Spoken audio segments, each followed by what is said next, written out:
नमस्कार मित्रों, फरीवार एक नवा वीडियो में तमाરું हार्दिक स्वागत करूँ છું। મિત્રો હાલ થોડાક દિવસ પહેલા જોયું ત્યાં રામ મંદિરનું ઉદ્ઘાટન થયું હતું અને મિત્રો ત્યારે જ મુંબઈ એટલે કે બોમ્બેમાં અધર્મીઓ એટલે કે વિધર્મીઓ દ્વારા આપણા હિન્દુ ધર્મના રામ મંદિરની જે યાત્રા નીકળી હતી રામ ભગવાનની, એ મિત્રો યાત્રામાં કેટલાક વિધર્મીઓ દ્વારા પથ્થરમારો કરવામાં આવ્યો હતો અને મિત્રો હાલમાં જ યોગી બાબાએ સૌથી મોટું નિવેદન કર્યું છે ને મિત્રો ત્યારબાદ આજ સુધી તમે પથ્થરમારો કરનારાના ઘર ઉપર મિત્રો બુલડોઝર ફેરવીને ઘર તો પાડી નાખ્યા હતા મિત્રો, પરંતુ હાલમાં એક બીજો વિડીયો સોશિયલ મીડિયામાં વાયરલ થઈ રહ્યો છે જેમાં મિત્રો ઘર જેને પથ્થરમારો કર્યો તે લોકોની ધરપકડ કરવામાં આવી છે અને મિત્રો 45 થી 50 જેટલા લોકોની મિત્રો ધરપકડ કરીને પોલીસે સર્વિસ પણ ફૂલ સર્વિસ કરી છે આ લોકોની અને મિત્રો ત્યારબાદ હાલમાં જ આ લોકોના ઘર મિત્રો ભાગવાની સાથે સાથે મિત્રો યોગી બાબાનું બુલડોઝર તો આવી ગયું, પરંતુ મિત્રો ડીજે સાથે મિત્રો આ ઘર ભાગવામાં આવી રહ્યા છે અને આગળ વિડીયોમાં પણ તમે જોયું તો ખરેખર રીતે મિત્રો આવા વિધર્મીઓ દ્વારા આવી રીતે અનેકવાર હિન્દુ ધર્મના લોકો પર એટલે કે આવી રીતે ખોટા વાર કરવામાં આવી રહ્યા છે। ત્યારે મિત્રો હું તો એક જ વસ્તુ માનું છું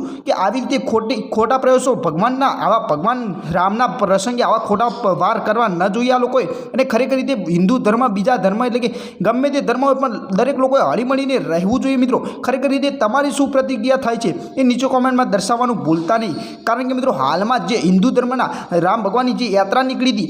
બોમ્બે એટલે કે મુંબઈમાં, તેને મિત્રો જે લોકોએ પથ્થરમારો કર્યો તો એ લોકોના હાલમાં ઘર ભાગી નાખ્યા છે, એવા પણ મિત્રો સૌથી મોટા સમાચાર મળી રહ્યા છે। અને આગળ વિડીયો પણ તમે જો, હું કોઈ ખોટું મિત્રો ફેંકતો નથી, પણ આગળ વિડીયોમાં તમને હકીકત સાચું પ્રૂફ સાથે લાઈવ પ્રૂફ સાથે બતાવું છું વિડીયો। તો ખરેખર રીતે રામ ભગવાન વિશે તમે શું કહેવા માંગો છો અયોધ્યાના, એ નીચે કોમેન્ટમાં દર્શાવી દેજો। અને ખરેખર રીતે જે લોકોએ પથ્થરમારો કર્યો છે